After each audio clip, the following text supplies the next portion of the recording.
The emergency beacon screamed across 17 light-years of empty space, carrying with it the death cry of an entire civilization.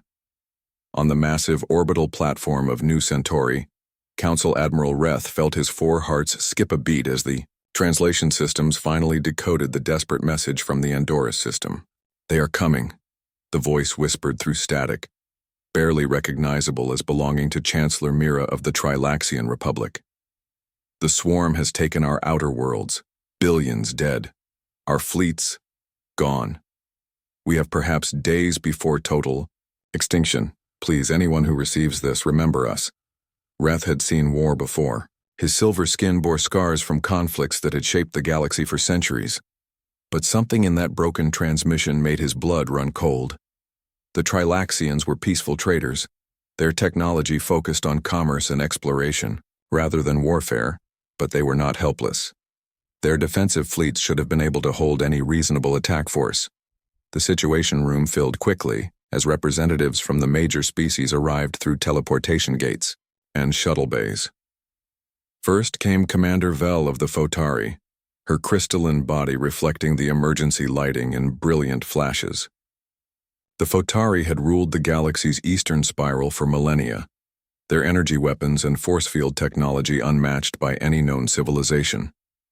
Next arrived General Kroos, the massive Bruthan warrior whose people had never lost a ground battle in recorded history. His thick armor plates clinked as he moved, and his tusked face showed the kind of grim determination that had conquered 40 star systems for his empire.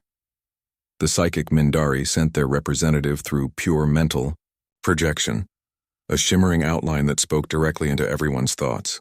The Silnath delegate arrived as a walking crystal formation that hummed with barely contained power, while the aquatic Delphos representative floated in her environmental suit filled with oxygenated water.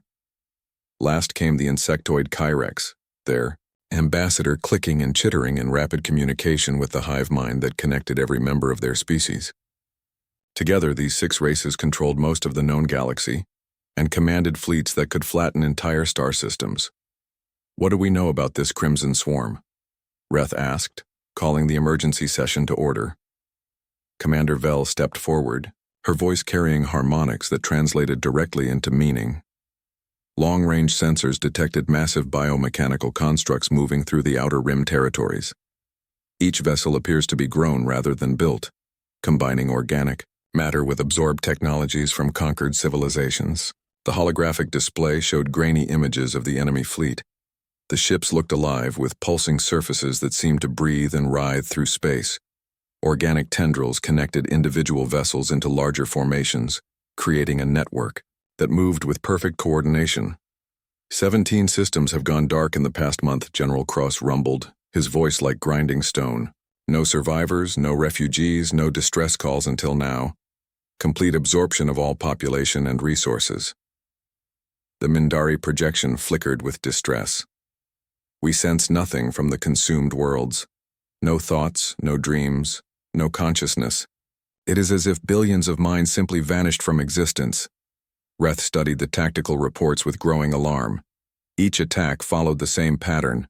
The swarm would arrive without warning, overwhelming local defenses with sheer numbers and impossible coordination. Then came the harvest, as the bioships literally consumed everything of value, including the populations, incorporating organic matter and technology into their expanding fleet. "We cannot allow this to continue," he declared. "I am authorizing the formation of the largest combined fleet in galactic history. 6 species, 2,000 vessels, every advanced weapon system we possess." The response was immediate. Within hours, massive fleets began converging on the rally point near the Andoris system. Photari energy cruisers capable of cracking planets arrived alongside Bruthan dreadnoughts armed with kinetic weapons that could punch through moon-sized asteroids. Mindari vessels that could disable entire fleets through psychic attacks, joined with Silnath crystal ships that channeled stellar energy into devastating beams. The Delphos contributed their famous stealth frigates that could phase through solid matter, while the Kyrex brought swarms of drone fighters that moved with perfect hive-mind coordination. It was a force that could have conquered the galaxy if turned to that purpose. But when they arrived at Andoris, the swarm was waiting. The battle lasted 6 hours and ended in complete disaster. The enemy adapted to every weapon, every tactic, every strategy with terrifying speed. Energy weapons that should have vaporized the bioships were absorbed and redirected back at the attackers. Kinetic rounds were caught by organic nets that grew from the hull surfaces in real time. Psychic attacks were met by a collective consciousness so vast and alien that several Mindari officers suffered permanent mental damage from the contact. Admiral Reth watched in horror as his magnificent fleet was systematically destroyed. The swarm learned from each exchange, incorporating successful defensive measures into their entire force within minutes. Photari energy shields that had protected their ships for thousands of years were pierced by weapons that had not existed at the start of the battle. The bioships moved closer, extending feeding tendrils toward damaged vessels. Reth saw the crew of a Bruthan heavy cruiser fighting desperately as organic matter flowed through hull breaches, converting both ship and occupants into more swarm material. The screams over the communication channels cut off abruptly as the vessel's energy signature changed from familiar technology to something utterly alien. "All ships retreat," Reth ordered, his voice heavy with defeat. "Emergency jump random vectors. Do not group together." Less than 300 ships escaped from the 2,000 that had entered the system. The swarm did not pursue, instead turning their attention to the remaining Trilaxian colonies. The harvest continued. Back at New Centauri, the survivors struggled to process what they had witnessed. Every conventional military doctrine had failed completely. The enemy was not just superior, they were adaptive on a level that made traditional warfare meaningless. "There must be something," Council historian Nira pleaded during the emergency session. "Some species we have not considered, some approach we have not tried." The room fell silent. They had deployed the best of galactic civilization and been crushed like insects. What else was there? Nira pulled up a data file that few had bothered to examine. "The humans," she said quietly. "They achieved faster than light travel 200 years ago. Crude fusion drives and ballistic weapons, but they are the newest spacefaring species in our records." General Cross snorted in derision. "Primitives. Their entire fleet would not match a single one of our destroyers." "Perhaps," Nira replied. "But they fight wars unlike anyone else in the galaxy. Their tactics are chaotic, unpredictable, often suicidal. They do not follow conventional military doctrine because they have not had time to develop it." The silence stretched as the implications sank in. The swarm adapted to logical, predictable strategies. What would happen when faced with something completely illogical? Contact them, Reth decided. Send the message to Earth. General Patricia Hayes was reviewing supply reports when the impossible happened. The quantum communication array at United Defense Coalition headquarters began receiving a signal from deep space, carrying mathematical formulas that proved its origin lay far beyond human territory. The message was clearly artificial, structured in a way that suggested intelligence, but it came from coordinates where no human had ever traveled. "Ma'am, you need to see this immediately."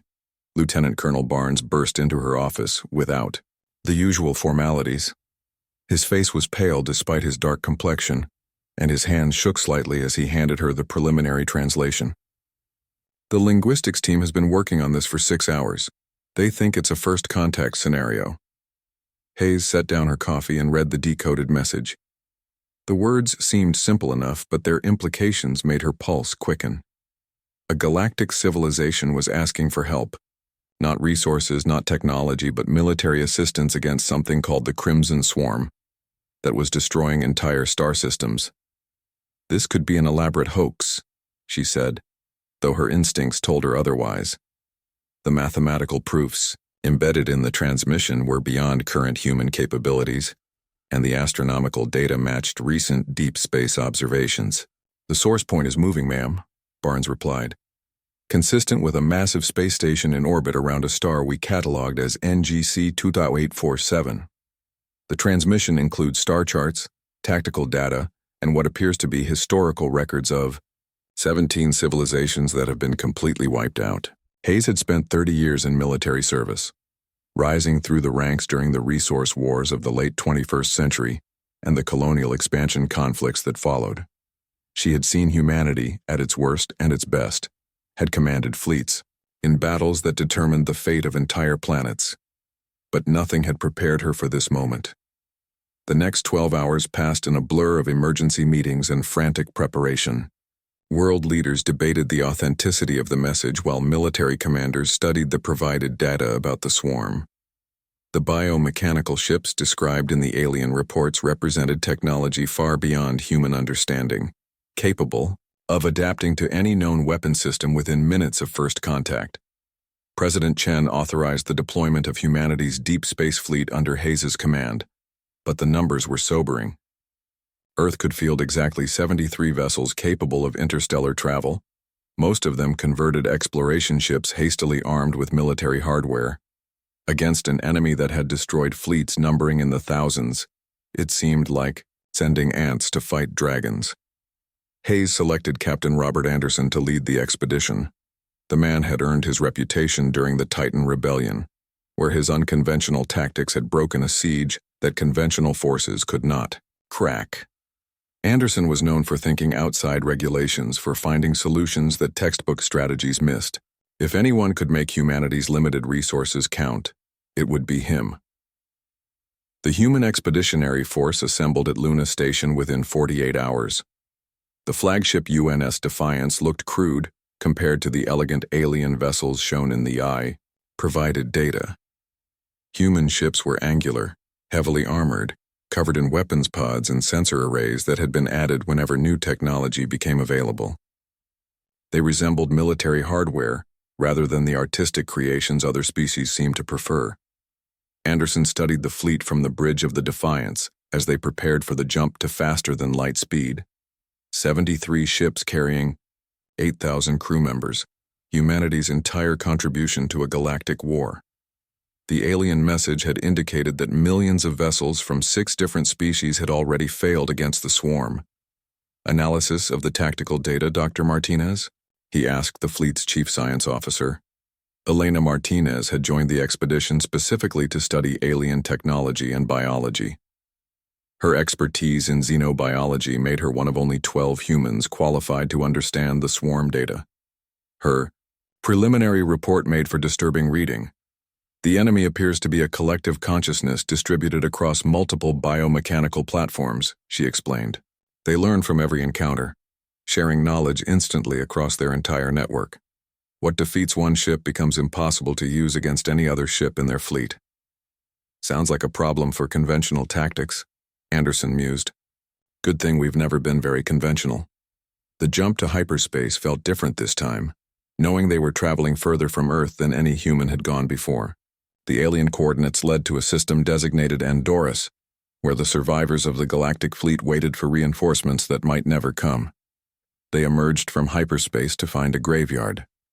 Thousands of wrecked vessels drifted in the outer system, their hulls twisted into unrecognizable shapes by weapons that human science could barely comprehend. Some ships had been partially absorbed, their surfaces covered with organic growths that pulsed with alien life.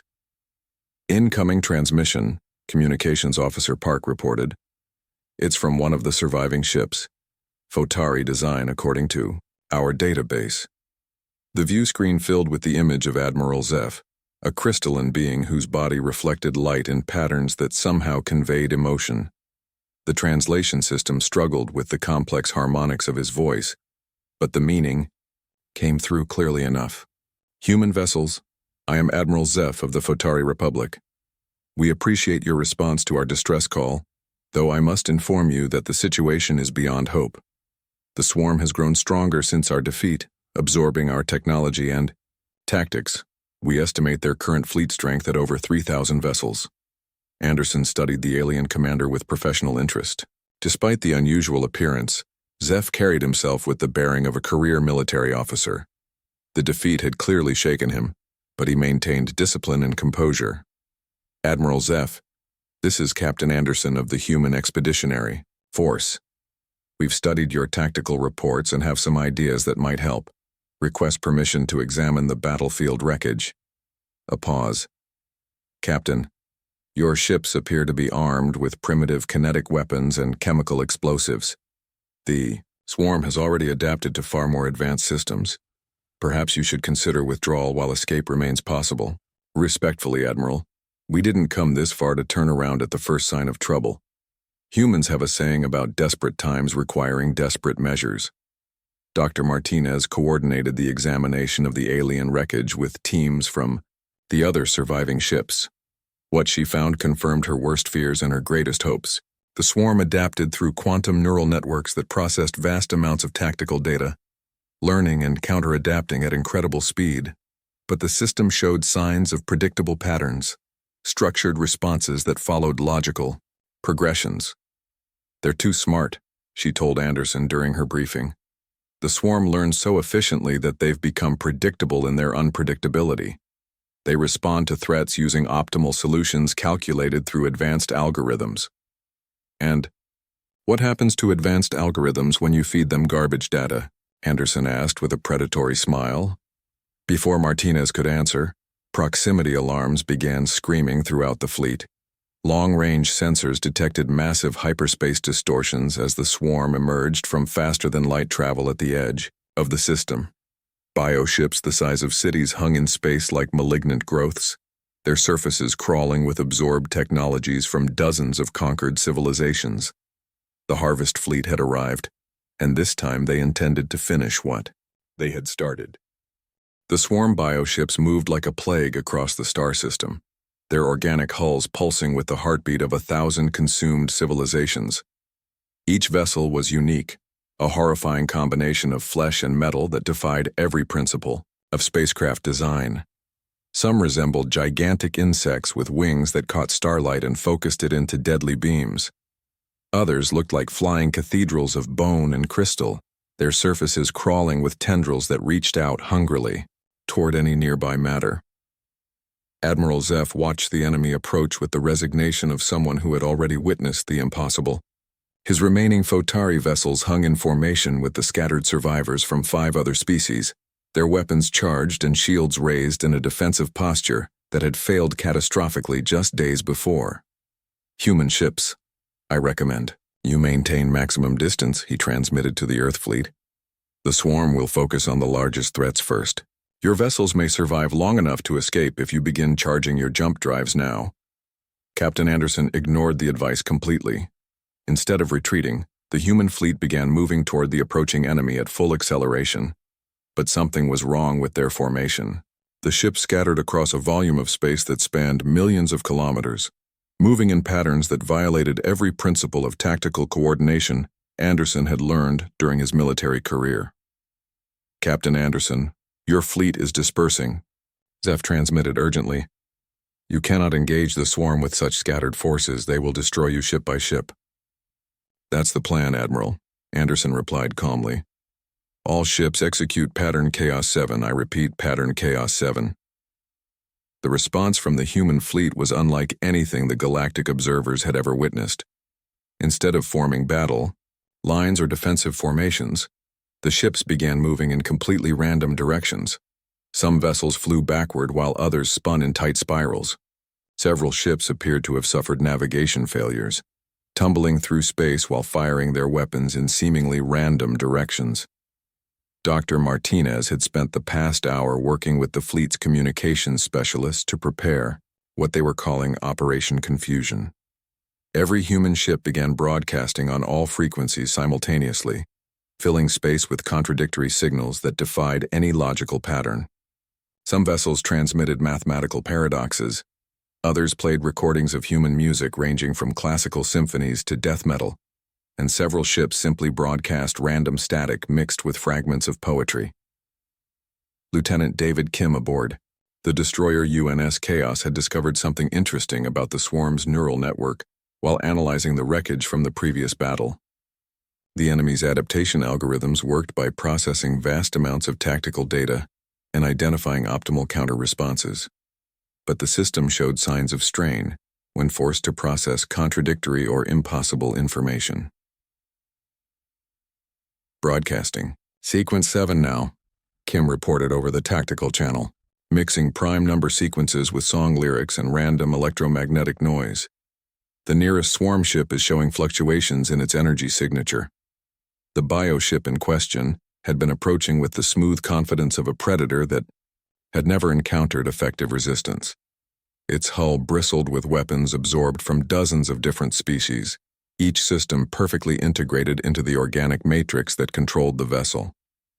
But as the incomprehensible human transmissions reached its neural network, the ship began to shudder and drift off course.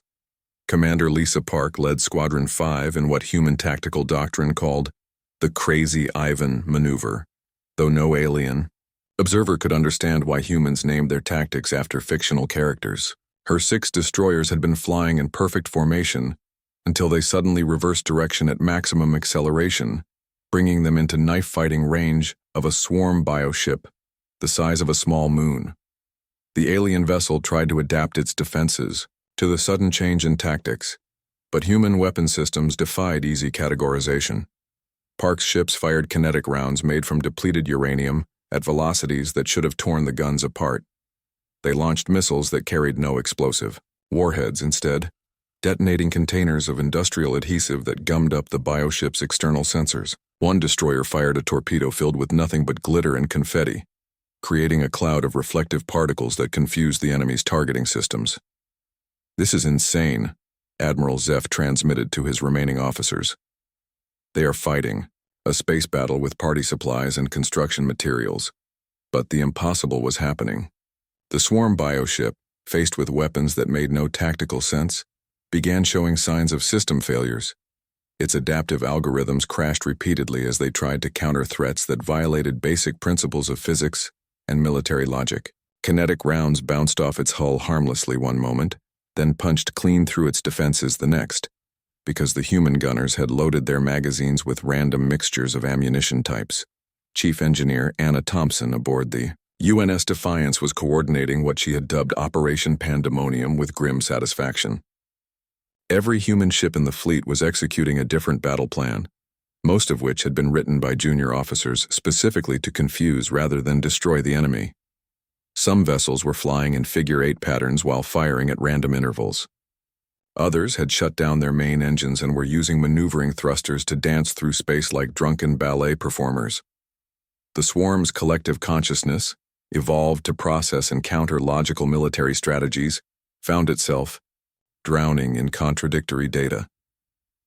Bioships that should have been learning from each engagement instead began exhibiting erratic behavior as their neural networks overloaded. Some vessels stopped moving entirely as their adaptation algorithms crashed. Others began firing their own weapons at empty space, chasing targeting solutions that existed only in the chaos of their corrupted data streams. Sergeant Tony Rodriguez led the first human boarding party in galactic history, using nothing more sophisticated than magnetic grapples and shaped charges to breach the hull of a disabled bioship. His assault team carried weapons that any civilized military would have considered primitive: chemical explosives, ballistic firearms, and sharpened pieces of metal for close-quarters combat. The interior of the swarm vessel defied description. Organic corridors pulsed with alien life while mechanical systems hummed with absorbed technologies. The walls seemed to breathe, and floors that looked solid dissolved into acidic pools without warning. But Rodriguez and his team adapted with the same flexible thinking that had brought them across the galaxy. They used welding torches to cauterize bleeding walls and improvised bridges from missile components to cross unstable sections. Structural analysis indicates this ship grows its internal layout rather than building it, Dr. Martinez reported over the tactical channel as she monitored the boarding operation. The swarm's bioships literally evolve their own architecture to counter specific threats, but they cannot adapt to threats that make no sense. The human assault teams proved her point by doing everything wrong according to established military doctrine. They moved through the ship in single file, making themselves perfect targets for defensive systems that never engaged, because the swarm's computers could not understand why anyone would use such obviously flawed tactics. They set explosive charges on walls that appeared decorative but turned out to be critical support structures, bringing down sections of the ship through pure coincidence. Rodriguez found what appeared to be the bioship's command center, a chamber filled with pulsing organic growths that served as the vessel's brain. The neural cluster was beautiful in its alien complexity, like a living computer made from crystallized thought. He studied it for several seconds, then pulled out a standard-issue fragmentation grenade and pulled the pin. "Sometimes the simple solutions work best," he muttered, as the explosion tore through the command center. The bioship died instantly, as its central nervous system was destroyed by an explosive device that any galactic civilization would have considered a museum piece. Across the system, other swarm vessels began showing similar vulnerabilities, as human boarding parties reached their neural centers armed with weapons that predated spaceflight. Admiral Zeph watched in amazement as the tide of battle shifted. The unstoppable Crimson Swarm, conquerors of 17 star systems, was being defeated by a species that fought with tools their ancestors had used to hunt wild animals on a primitive world. The bioships that had adapted to energy weapons and exotic technologies were helpless against explosives that worked by simply converting chemical energy into kinetic force.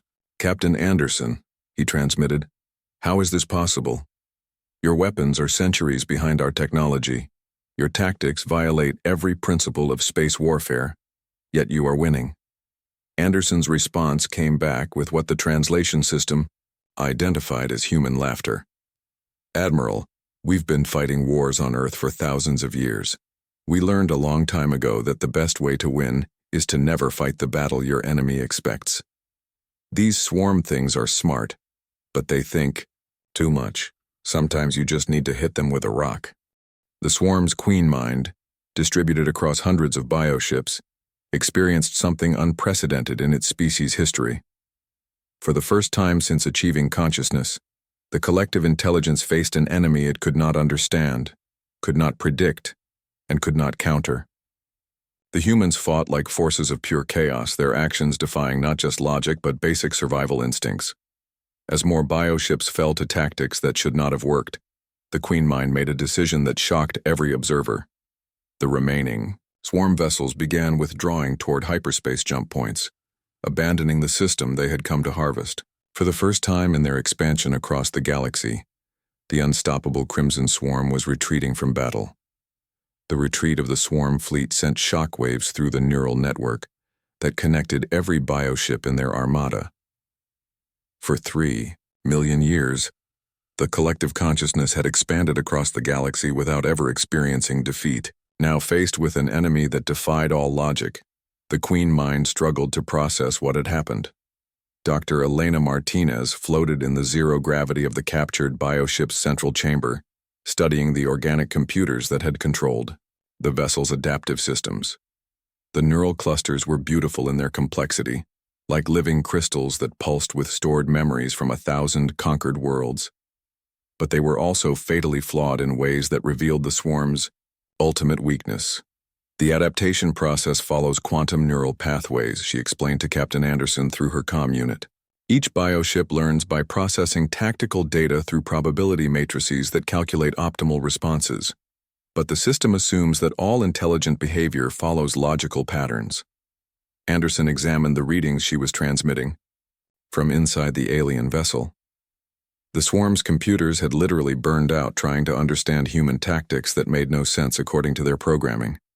Ships that should have been destroyed had survived through pure luck and stubbornness. Weapons that should have failed had succeeded because humans refused to accept that failure was inevitable. "They think like computers," he realized. "Perfect logic, optimal solutions, predictable responses. But we think like humans." The revelation changed everything about how the combined fleet approached the war. Admiral Zeph, who had watched his own forces destroyed by the swarm's relentless adaptation, began implementing human tactical doctrines throughout his remaining ships.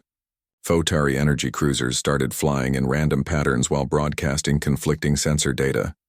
Bruthan warriors abandoned their traditional honor codes and began using deception and misdirection as primary weapons. Lieutenant David Kim coordinated the psychological warfare campaign from the communications center of the UNS Chaos. His team had discovered that the swarm's collective consciousness could be disrupted by feeding it information that violated basic assumptions about intelligent behavior. They broadcast streams of human poetry mixed with mathematical equations that had no solutions, philosophical paradoxes that created logical loops, and recordings of human children laughing for no apparent reason. The Queen Mind is trying to understand why humans sing while fighting, Kim reported with barely suppressed amusement. Their neural network is allocating massive processing power to analyze the tactical significance of music. They cannot comprehend that we do it simply because it makes us feel better. The psychological attacks proved devastating to an enemy that had never encountered irrational behavior. Bioships began showing signs of neural overload as their adaptation. Algorithms tried to counter threats that existed only in the realm of human emotion and creativity. Some vessels stopped responding to commands entirely as their organic computers crashed under the weight of incomprehensible data. Sergeant Tony Rodriguez led expanded boarding operations as more bioships fell to the chaos doctrine. His assault teams had perfected the art of tactical unpredictability, using weapons and techniques that changed from ship to ship. On one vessel, they fought their way to the command center using nothing but fire axes and industrial cutting torches.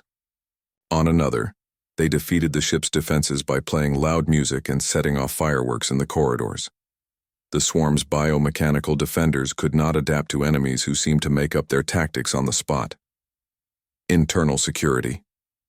Systems designed to counter logical threats found themselves helpless against humans who attacked structural supports because they looked important, or who disabled critical systems by accidentally spilling coffee on them. These creatures are impossible. The Queen Mind broadcast across its network in patterns of pure frustration. They fight without reason, survive without logic, and win through methods that should not work. How does one counter an enemy that does not know what it is doing? The question echoed through the collective consciousness as more bioships fell to human assault teams. Rodriguez found himself face to face with a swarm node that had absorbed the memories and knowledge of an entire Photari battle fleet. The organic computer spoke to him through neural interface, its voice carrying the death cries of thousands of crystalline warriors. "Why do you fight?" it asked. "Your species is primitive, your weapons obsolete, your tactics suicidal. Logic dictates that you should surrender and accept absorption into our collective. We offer you immortality, perfect knowledge, and an end to the chaos of individual existence." Rodriguez studied the pulsing neural cluster with the calm expression of someone who had seen too much war to be impressed by threats or promises. "You know what your problem is?" he said, pulling another grenade from his belt. "You think too much." The explosion that followed destroyed not just the bioship's command center, but also the neural backup systems that stored its accumulated knowledge. Thousands of years of absorbed tactical data vanished in an instant, leaving the swarm fleet with gaps in their collective memory that their perfect adaptation algorithms could not fill. Captain Anderson coordinated the final phase of the battle. From the bridge of the UNS Defiance as human forces proved that chaos could be more effective than precision. His ships attacked in waves that followed no discernible pattern, using weapons that should have been ineffective and tactics that violated every principle of space combat. The swarm's bioships, evolved to counter logical strategies, found themselves helpless against enemies who seemed to make up the rules as they went along. The turning point came when Chief Engineer Anna Thompson implemented what she called the Murphy's Law Protocol. Instead of trying to make their systems work perfectly, human ships began deliberately introducing random failures into their own equipment. Navigation computers that calculated incorrect jump coordinates accidentally brought ships out of hyperspace in perfect attack positions.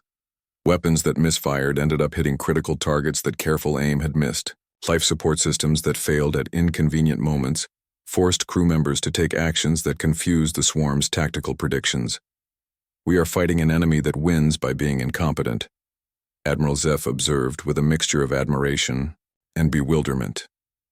"Their ships malfunction at precisely the right moments. Their weapons fail in ways that create unexpected advantages. They achieve victory through controlled disaster."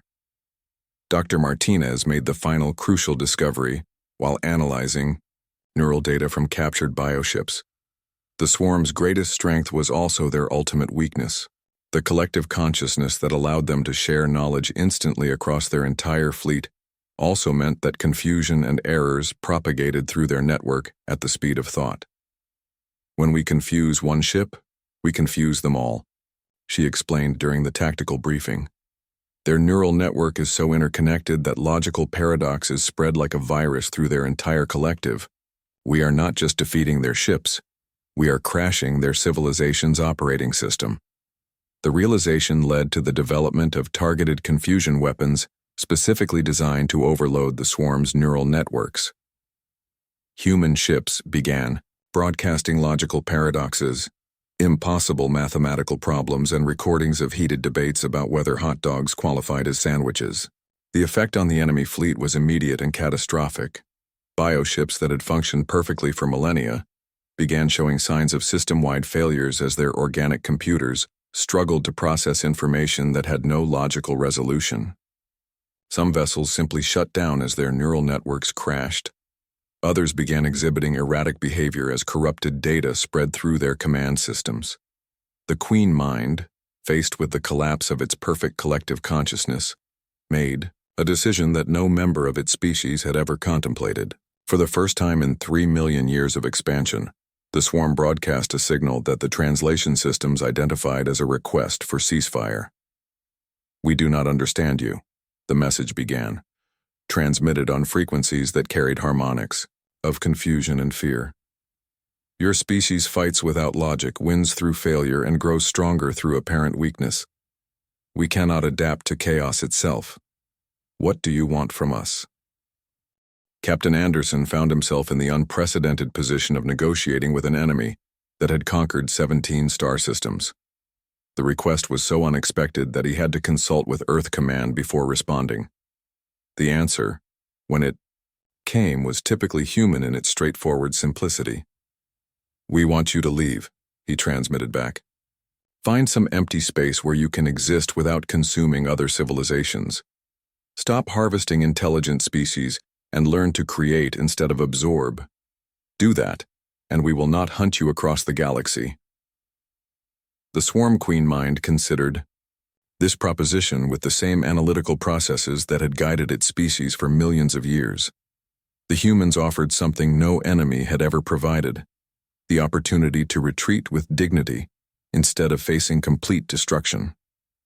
More importantly, they offered the chance to learn from an opponent that had proven adaptation was not always the key to survival. The bioships began their withdrawal from the Andorra system within hours of receiving humanity's terms. As they prepared for the jump to hyperspace, the Queen Mind transmitted one final message that would be studied by xenobiologists for generations to come. "We will remember you, humans. You have taught us that perfection is not the highest form of existence. Perhaps chaos has its own wisdom." The last of the swarm vessels vanished into hyperspace, leaving behind a system littered with the wreckage of their defeat. For the first time in recorded galactic history, the unstoppable force had met an immovable object and chosen to find a way around it rather than through it. The silence that followed the swarm's departure was unlike anything the galaxy had experienced in living memory. For 3 million years, the biomechanical collective had been an unstoppable force of nature, consuming civilizations with the inevitability of entropy itself. Now they were gone, retreating into the deep void between galaxies to contemplate lessons learned from creatures who fought wars with party supplies and won battles by breaking their own equipment at exactly the right moment. Admiral Zeph stood in the command center of his damaged flagship, staring at the tactical displays that showed empty space where the enemy fleet had been moments before. Around him, officers from 6 different species worked frantically to process sensor data that confirmed what their eyes could barely believe. The Crimson Swarm had withdrawn from battle for the first time in recorded history. "Status report on human casualties," he requested, though part of him already knew the answer would be impossible by conventional standards. 17 ships damaged, 3 destroyed, approximately 400 casualties total, his tactical officer reported. Captain Anderson's fleet engaged an enemy force 50 times their size and achieved a decisive victory with less than 6% losses. The numbers defied every principle of space warfare that galactic civilization had developed over millennia. Against an enemy that had destroyed thousands of ships in previous engagements, the primitive human fleet had succeeded where the galaxy's most advanced militaries had failed catastrophically. More disturbing was the fact that human tactics were spreading through the surviving Allied forces with viral efficiency. Bruthan warriors who had never retreated from battle were learning the value of strategic confusion. Photari energy specialists, were discovering that imperfect weapons could be more effective than perfect ones. Even the logical Mindari were experimenting with controlled chaos in their tactical doctrines, broadcasting random thoughts to confuse enemy psychic defenses. Captain Anderson found himself the center of attention as representatives from every major species requested detailed briefings on human military doctrine. The conference room aboard the UNS Defiance had been hastily modified to accommodate beings with radically different environmental requirements, creating a space where crystalline entities shared the same air as aquatic delegates floating in environmental suits. "Explain to us how your species learned to fight this way," requested Commander Vel of the Photari, her crystalline form reflecting the conference room lighting in patterns that conveyed deep curiosity. "Your tactics appear to violate basic principles of survival, yet they prove devastatingly effective against superior opponents." Anderson considered the question carefully before responding. How could he explain thousands of years of human military history to beings who had achieved interstellar flight before his species had invented agriculture? How could he describe the evolution of warfare on a world where conflict had shaped every aspect of civilization? "We learned to fight by fighting each other," he said finally. "For most of our history, humans have been our own worst enemy. We developed these tactics because conventional strategies became predictable after everyone learned them. If you fight the same enemy for long enough, you have to find new ways to surprise them." Dr. Martinez added her perspective from the scientific viewpoint that had proven crucial to understanding the swarm's weaknesses. Human warfare evolved in an environment of constant adaptation. Every successful tactic would be countered, forcing continuous innovation. We learned to embrace chaos because order became predictable, and predictable armies lose battles. The concept fascinated the galactic observers, though many struggled to understand the implications. Species that had achieved technological superiority through logical development found it difficult to comprehend the value of intentional inefficiency. The idea of deliberately breaking your own equipment to confuse the enemy seemed closer to madness than military doctrine. Lieutenant David Kim demonstrated the practical applications of human psychological warfare by broadcasting a stream of conflicting information that included weather reports from Earth, arguments about ancient sports teams, and mathematical proofs that 2 + 2 = 5 under certain specific conditions. The effect on captured swarm neural tissue was immediate and catastrophic, causing the organic computers to crash as they tried to process information that had no logical foundation. "Your species has weaponized illogic itself," observed the Mindari representative, its psychic projection flickering with something that translated roughly as amusement. "You fight with tools that should not work, using strategies that should fail and achieve victory through methods that should be impossible. It is the most chaotic approach to warfare we have ever encountered." Sergeant Tony Rodriguez received particular attention from the Bruthen delegation, who were fascinated by his boarding tactics that emphasized individual initiative over rigid tactical doctrine. His assault teams had developed improvised weapons from maintenance supplies, navigation equipment, and in one memorable case, the coffee machine from the ship's galley that had been modified to spray boiling liquid at pursuing swarm drones. "You defeated bioships that had absorbed the military knowledge of 17 civilizations, using tools from your maintenance lockers," General Cross rumbled with something approaching respect. "Your warriors fight with the cunning of ancient predators, combined with technology that should be obsolete. How do we learn to think like humans?" The question prompted extensive discussions about establishing training programs where alien military officers could study human tactical doctrines. The concept of controlled chaos was difficult to teach to species that had evolved logical, efficient approaches to problem solving. Many delegates struggled with the fundamental human concept of failing successfully. Chief Engineer Anna Thompson became an unlikely celebrity among galactic engineers who were amazed by her ability to create advantages from equipment failures. Her Murphy's Law protocol had turned mechanical problems into tactical opportunities, achieving results that perfect systems could never duplicate. The idea of building beneficial randomness into critical systems challenged every engineering principle that advanced civilizations had developed. "Human technology is not inferior," she explained during one particularly intense technical discussion. "It is differently superior." We design systems that work well enough most of the time, but can be pushed beyond their limits when necessary. Your ships are perfect, but perfect systems cannot adapt to imperfect situations. The strategic implications of humanity's victory began reshaping galactic politics within weeks of the battle's conclusion. Species that had never considered Earth significant suddenly found themselves requesting military alliances with the upstart human governments. The primitive fleet that had seemed laughably inadequate proved to be exactly what the galaxy needed, against enemies that could adapt to conventional warfare.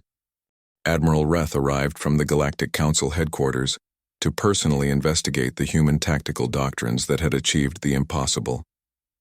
His report would become required reading at military academies across known space, though many instructors struggled to teach concepts that seemed to contradict basic logic. "I have witnessed something unprecedented," he transmitted to the council leadership. "A species that wins wars by embracing the chaos that other civilizations spend their entire development trying to eliminate. They fight with broken tools, navigate by faulty instruments, and achieve victory through controlled failure. It should not work, but the evidence is undeniable." The establishment of the Terran Defense Academy on Luna Station became a joint project between Earth and the Galactic Council, creating the first institution dedicated to teaching chaos doctrine to species that had never experienced illogical warfare. The curriculum included courses with titles that confused translators: beneficial equipment failure, strategic incompetence, tactical improvisation, and introduction to productive confusion. Students from across the galaxy struggled with human concepts like winging it, Murphy's Law, and good enough for government work.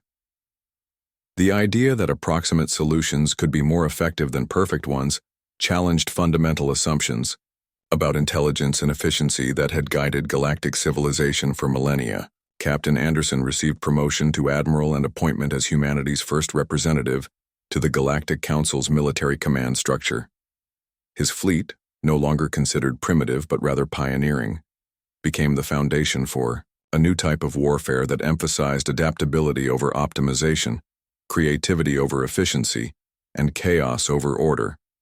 The Trilaxians, saved from extinction by humanity's intervention, declared Earth their eternal allies and established trade agreements that brought human culture into contact with galactic civilization. Other species followed suit, eager to learn from the newcomers who had defeated the unconquerable through methods that textbooks claimed were impossible. Dr. Martinez published her analysis of human tactical thinking, though many academic institutions struggled with papers that concluded chaos could be more effective than order. Her research established new fields of study in xenopsychology and tactical unpredictability, creating career opportunities for scholars who specialized in analyzing irrational behavior patterns. The story concluded with Admiral Reth delivering a speech at the dedication ceremony for the first monument to human military service, erected in the Andorras system, where 73 ships had achieved what thousands of vessels could not. His words would be remembered long after the events they described had passed into legend. "Today we honor not just a victory, but a revelation," he said, his voice carrying across multiple translation systems to reach beings who had never imagined that primitives could teach advanced civilizations new ways to think. "We summoned what we believed was a desperate species to die beside us in a hopeless cause. Instead, we discovered that the galaxy needed exactly what humanity offered: a fleet like no other, crewed by beings who saw opportunity in disaster, found strategy in madness, and united in the face of impossible odds. The human fleet, now legendary rather than laughable, took up positions along the galaxy's frontier where other species had failed to maintain security.